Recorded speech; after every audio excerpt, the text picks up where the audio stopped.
Olá, começa aqui mais um Alesp Conecta. E o nosso tema de hoje é preparação física para alto rendimento.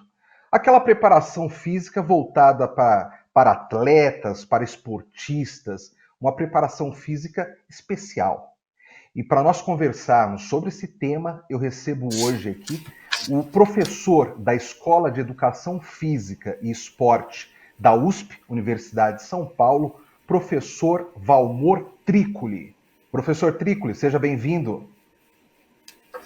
Obrigado, bom dia a você e bom dia a todos que estão ou irão nos ver. Professor, para a gente começar esse nosso bate-papo, eu gostaria de saber o seguinte: uma preparação física para alto rendimento, para um atleta, ela é muito diferente de uma preparação física para um esportista de final de semana, um atleta de final de semana apenas? Com certeza. Primeiro, eu acho que é bom a gente destacar que os indivíduos que têm a oportunidade de se tornarem atletas, eles já são diferentes da população. Fato que isso é bem marcante é que o número de atletas na população é bem menor que os indivíduos que tradicionalmente fazem atividade física para a saúde. Então, as estratégias e os métodos e os meios utilizados para o treinamento desses indivíduos é diferente do que o tradicional, vamos chamar assim, o que o indivíduo faz no seu dia a dia para a melhoria das condições de saúde. Evidentemente que os princípios envolvidos e que estão por trás da metodologia do treinamento são os mesmos. O que muda basicamente são as estratégias. E professor, a preparação física que é feita no Brasil, ela difere muito da preparação física em outros países? Acho que isso é uma boa pergunta, né? Até porque acho que vale destacar também que a gente sempre tem um pouco de complexo de inferioridade, não é isso? Em país de primeiro mundo, e eu diria que em alguns momentos isso se justifica, né? Mas eu diria que hoje nós brasileiros não devemos nada para ninguém ao redor do mundo em relação aos conhecimentos associados ao conhecimento científico associado à aplicação dos diferentes métodos de preparação física. O que é que difere, eu diria, é o avanço tecnológico e a disponibilidade de recursos, né? Isso ainda em alguns lugares no exterior, em alguns países, nos chamados países de primeiro mundo, ainda faz uma certa diferença. Evidente, né, que se alguém aqui, alguém que está nos assistindo, vai ficar falando que nos grandes clubes, em particular nos grandes clubes de futebol do nosso país, isso também não é mais verdade, né? Que eles têm não só recursos humanos, como recursos materiais, ou seja, esse chamado avanço tecnológico que eu estou me reportando, para andar ombro a ombro com os profissionais ou com os clubes, com as agremiações no exterior. Mas, em média, eu ainda posso afirmar que o que faz a diferença entre nós e os outros países de primeiro mundo é o recurso tecnológico e o recurso financeiro. Em recursos humanos e conhecimento, a gente não deve nada para ninguém. Professor, quando o senhor fala sobre o avanço tecnológico, eu gostaria de entender melhor isso, até porque parece que realmente a tecnologia ela vem ajudando cada vez mais no desenvolvimento dos atletas, né? Então, o senhor poderia explicar para a gente o quanto esse avanço tecnológico tem influenciado na preparação física de esportistas? Eu vou tentar, como costumam dizer, começar do começo, né? Então, para que a gente organize um bom processo de treinamento, uma boa preparação, a gente está usando o termo aqui, preparação física, enfim, mas para que a gente organize um bom processo de treinamento, eu tenho diferentes etapas. De uma forma bem resumida, eu tenho uma etapa diagnóstica, ou seja, eu tenho que fazer testes, eu tenho que fazer avaliações. A partir disso, eu tenho que organizar e prescrever o processo de treinamento, aplicar literalmente o processo de treinamento, e é desejável que no final do processo eu refaça essas avaliações para ver se deu certo, se deu errado, o que eu acertei, o que eu deixei, o que eu fiquei devendo, para retroalimentar o sistema e planejar de novo e assim sucessivamente. Por que eu estou mencionando isso? Porque em cada uma destas etapas não são os métodos, mas primordialmente os meios que eu aplico, ou seja, equipamentos, a tecnologia que eu acabei de destacar, né, que tem esse diferencial entre nós, né, eventualmente, entre os países de primeiro mundo e o Brasil. Como eu disse, volto a destacar, os nossos grandes clubes hoje, não só de futebol, mas alguns clubes dos chamados esportes olímpicos, eles têm recursos tecnológicos bem avançados hoje em dia, em particular para essa primeira chamada diagnóstica. Eu faço avaliações, que eu faço medições, que eu faço testes para prescrever o treinamento da melhor forma possível. Então, quando eu me reporto à tecnologia, é o surgimento constante de novos equipamentos para medidas cada vez mais precisas e principalmente em tempo real, para que eu consiga monitorar muito bem o processo de treinamento, para que eu consiga controlar muito bem o processo de treinamento e fazer os constantes ajustes que o esporte de rendimento precisa. Então, isso é que faz a grande diferença, né? Hoje em dia, todo mundo está cansado, né? Todo mundo tem um celular na mão. Então, os diferentes aplicativos, os diferentes equipamentos que o indivíduo pode literalmente vestir no seu corpo, né? Todo mundo dava risada antigamente quando o jogador de futebol tirava a camisa para trocar e falava, olha lá, ele está usando o sutiã, né? Na verdade, ele estava vestindo um equipamento que permite o monitoramento em tempo real. Então, isso cresceu muito. E isso pode, eventualmente, fazer a diferença entre nós. Quando eu digo entre nós brasileiros e os clubes ou profissionais em países de primeiro mundo. Mas essa distância tem progressivamente diminuído, porque o acesso a esses equipamentos tem aumentado. Nós não temos ainda o mesmo acesso, né? Alguém aqui que já teve a oportunidade de visitar um centro de treinamento em países de primeiro mundo vai entender perfeitamente o que eu estou dizendo. Ainda existe uma diferença entre nós, mas, como eu falei, ela está progressivamente diminuindo. Essa diferença, professor, me corrija se eu estiver enganado, mas eu acho que, às vezes, o nosso futebol, os clubes de futebol, realmente eles têm equipamento ali top, primeira linha, né? Mas outros esportes sofrem, né, com falta de dinheiro, com falta de patrocínios, e aí muitas vezes não consegue se aproveitar dessas tecnologias mais avançadas, né? Você está coberto de razão, porque isso, evidentemente, que não é restrito à área de preparação física, né? Aposto claramente que na sua profissão, equipamentos e tecnologia fazem a diferença, tá certo? Então isso não está restrito à área do treinamento. E é evidente que tecnologia, recursos, os chamados recursos de ponta, os novos recursos, têm um custo financeiro que normalmente não é baixo. Porque se eu esperar um equipamento desse custar barato, é sinal que ele já está meio fora de uso ou que já a sua aplicação não é tão grande quanto se imaginava no início. O que significa que se eu esperar isso, eu estou sempre um passo atrás dos outros.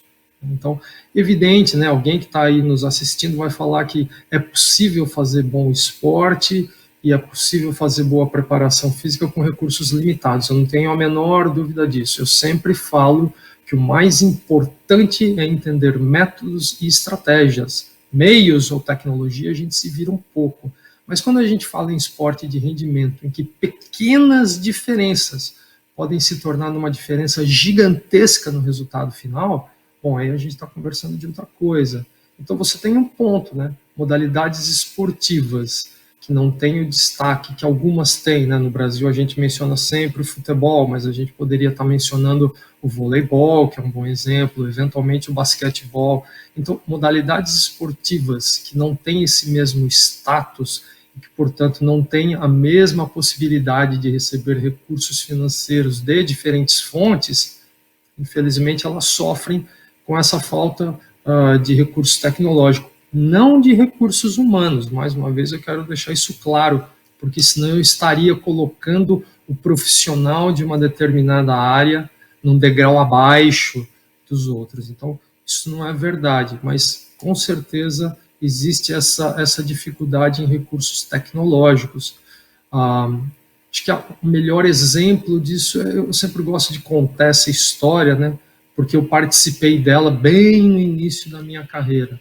Então, houve um momento no esporte brasileiro que esses recursos tecnológicos eram de difícil acesso basicamente para quase todas as modalidades esportivas. Quem detinha esses recursos tecnológicos, até porque se faz pesquisa, era a universidade. Então, a nossa escola, né, a Escola de Educação Física e Esporte da USP, prestava esse tipo de serviço. Né?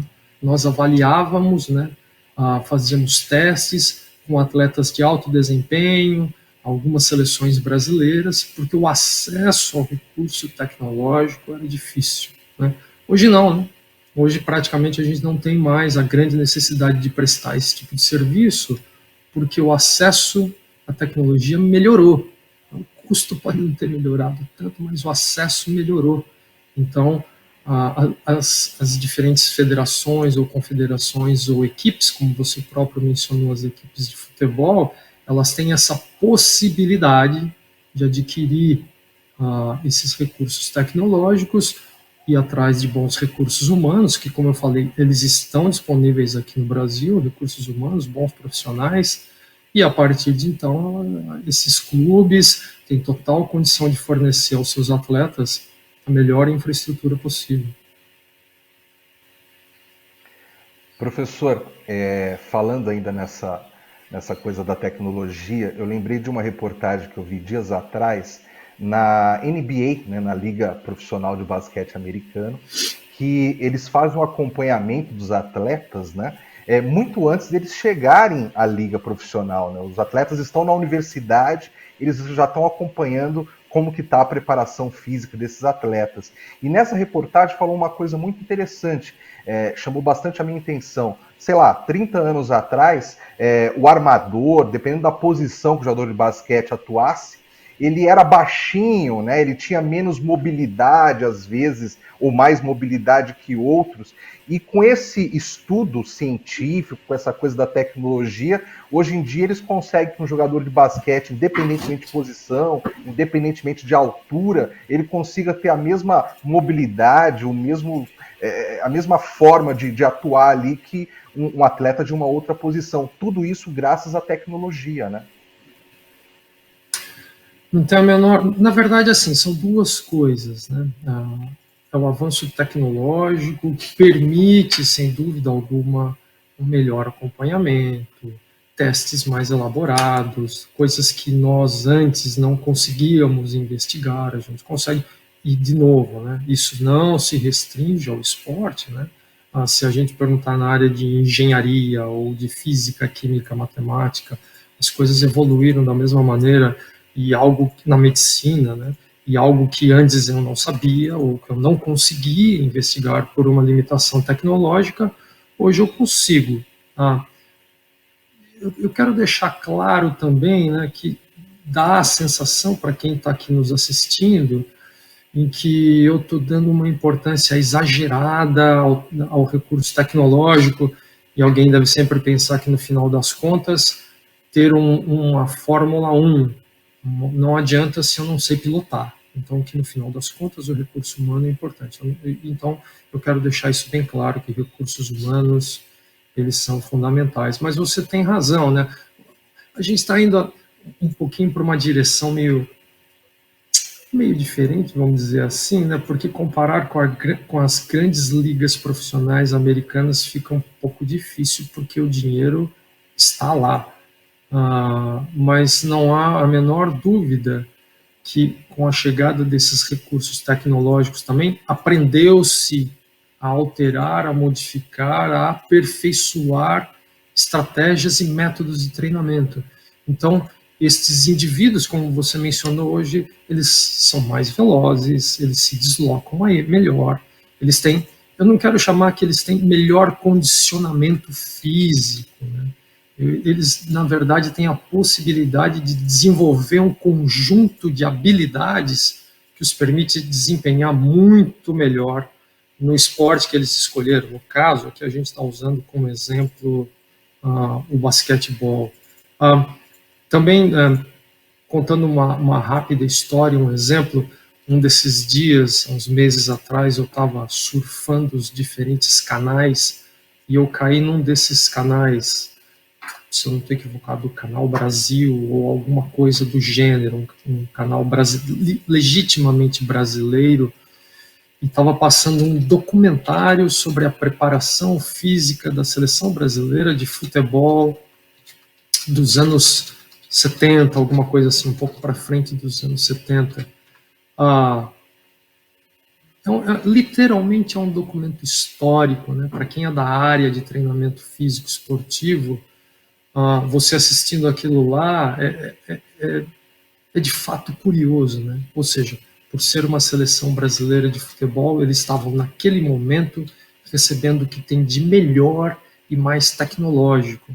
Mas assistindo aquele documentário, chega a ser, eu não gosto do termo, mas mais ou menos, não é hilário, mas tão diferente, né? Que aquilo é de uma coisa tão ultrapassada que ninguém utilizaria de forma nenhuma hoje, mas que naquele momento era o melhor que podia ser feito de recurso tecnológico. Então, é mais ou menos o que a gente tem hoje, né? Não muda muito.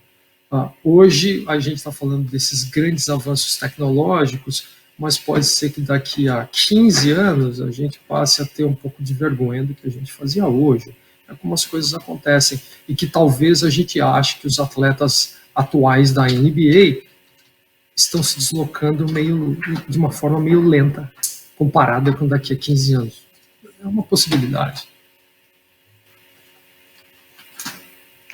Professor Trícoli, nas próximas semanas vai ter início o Campeonato Brasileiro de Futebol e muitos desses jogadores de futebol ficaram parados aí por meses, né? E aí a gente está falando de uma preparação física para alto rendimento, uma preparação física tão elaborada e, de repente, teve atleta aí que ficou 4 meses parado. Como que se dá a preparação física desses atletas, desses esportistas, quando é necessário voltar? Aqui a gente tem, vamos deixar claro, né, que nós vamos literalmente fazer uma espécie de especulação, né? Por que eu estou falando isso? Vamos começar do começo, né? Evidentemente, isso do indivíduo mais leigo ou maior cientista do esporte, todo mundo sabe, eu não sei se você faz atividades físicas, mas todo mundo sabe que existe um fenômeno chamado destreinamento, né? Eu paro de treinar, eu começo a perder tudo aquilo que eu obtive. Famosa cessa causa, cessa o efeito. Certo? Então, destreinamento é algo real, é algo verdadeiro, né? Eu sempre brinco que treinamento físico não é que nem poupança, né? Que eu guardo um montão, depois eu vou usando aos pouquinhos. Não, eu guardo, só que eu paro de treinar, aquilo lá desaparece, né? Não tem muito tempo. Evidente também que existe uma certa proporcionalidade entre o tempo de aquisição e o tempo que eu levo para perder o que eu adquiri. Por que eu estou falando isso e por que eu estou falando que a gente está especulando? Os atletas pararam ao redor de 4 meses, o que é um mega tempo para um atleta de alto desempenho. Seria um mega tempo até para o cidadão comum, correto? Agora, pelo menos eu, né, não sei o que esses indivíduos fizeram nesses 4 meses. Nós sabemos que, pelo menos grande parte, os clubes não estavam se reunindo, o treino formal não estava acontecendo, não estavam existindo competições. Evidente que algum grau de destreinamento aconteceu, mas a gente não pode tentar falar o quanto de verdade esses indivíduos, percentualmente falando, o quanto que houve um declínio nesse estado de treinamento. Porque, eventualmente, esses atletas continuaram treinando individualmente, né? Eles falaram, bom, eu sou atleta profissional, eu preciso manter minimamente o meu condicionamento, então, por conta, eles treinaram em casa, enfim, em algum local, aí alguma pequena academia que era possível treinar de maneira isolada, enfim. Então, esse é um primeiro ponto. Mas você tem aí uma preocupação relevante, né? Como que é esse retorno? Também é evidente que eles não vão retornar, por mais que eles estivessem treinando individualmente, que eles não vão retornar na mesma forma, certo? Isso não é possível, correto? Que eles precisam de um tempo para readquirir a forma física que eles tinham. Eu também não tenho a menor dúvida que os profissionais que cercam esses atletas sabem muito bem disso.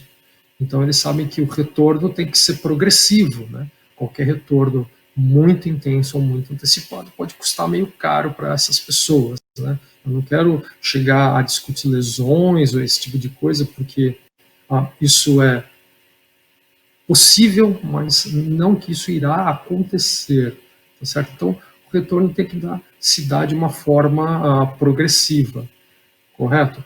Aí você deve estar pensando, tá bom, o retorno tem que se dar de uma maneira progressiva, mas o campeonato em si vai retornar, aonde ganhar ou perder passa a ser extremamente relevante.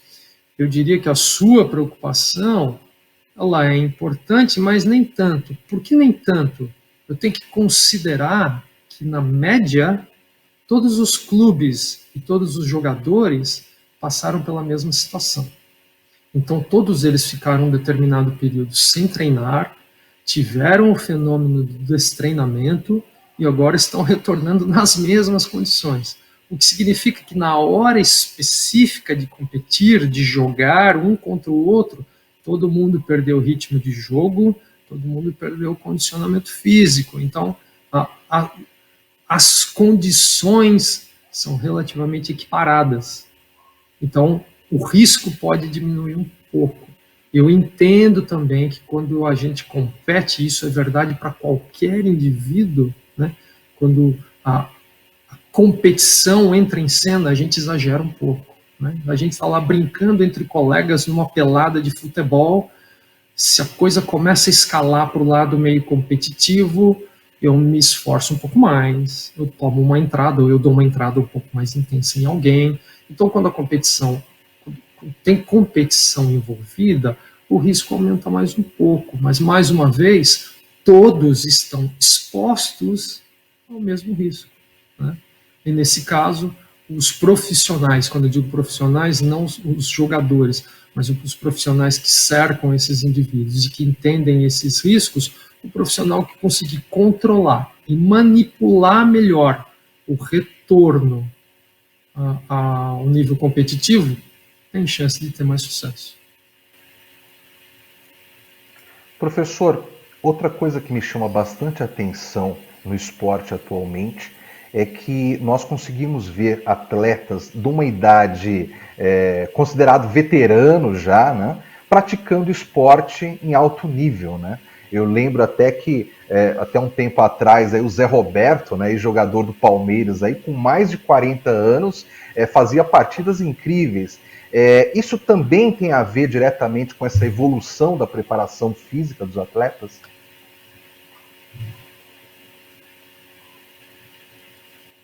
Antes, né, que alguém entre nessa seara, né, eu vou já deixar claro aqui que eu não quero e não vou entrar no mérito de genética. Eu costumo brincar com os meus colegas e com os meus alunos que sempre que eu não consigo explicar algo em desempenho físico, eu falo que geneticamente o indivíduo foi agraciado. Então, entendendo que genética é um ponto fundamental para desempenho físico esportivo, eu não vou entrar nesse mérito, né? Porque daí a gente meio que está fugindo do que de fato, para mim pelo menos, é bastante interessante, que é o desenvolvimento de métodos de treinamento. Então você está falando, olha, a gente começou a perceber que em diferentes modalidades esportivas a longevidade dos atletas aumentou, e isso é fato, tá certo? E aí eu diria que é uma conjuntura de fatores. A primeira coisa que eu também tenho que destacar é que desempenho físico esportivo é multifatorial. Então tem um conjunto muito grande de fatores que afetam o desempenho final. Óbvio que aqui a gente está conversando de um deles, né? Preparação física, treinamento físico, condicionamento físico, tá bom? Mas para essa longevidade não basta só isso, né? Falar que o indivíduo treinou regularmente, treinou direitinho, né? Teve a oportunidade de trabalhar com bons profissionais que aplicavam métodos de treinamento correto. A gente ainda tem que entrar no mérito, né?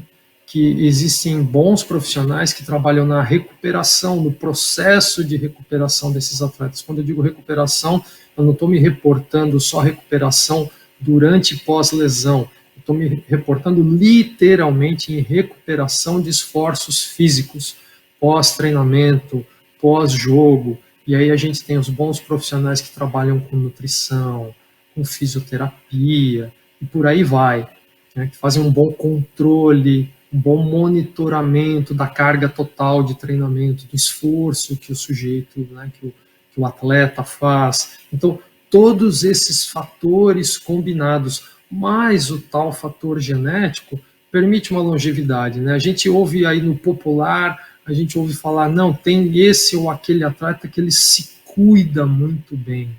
Então, o tal se cuida muito bem é uma grande associação de todos esses fatores, ou seja, quando ele tem que se recuperar, ele se recupera, quando tem que descansar, ele descansa, quando tem que tomar cuidado com aspectos nutricionais, ele faz isso, quando ele segue rigidamente as recomendações do processo de treino, recuperação e assim por diante. Então, tudo isso associado ao avanço tecnológico que nos permite, de novo, né, testar melhor, detectar melhor, planejar melhor. Isso tudo contribui para que aumente a longevidade dos atletas, não tem a menor dúvida.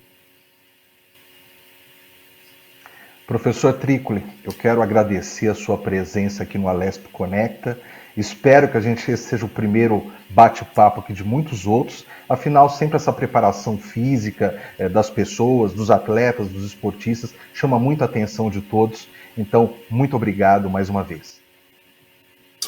Eu agradeço a oportunidade e espero, de fato, que a gente tenha aí a possibilidade de conversar outras vezes, porque sempre acho que é uma função primordial de quem trabalha nas universidades levar o conhecimento mais próximo da sociedade.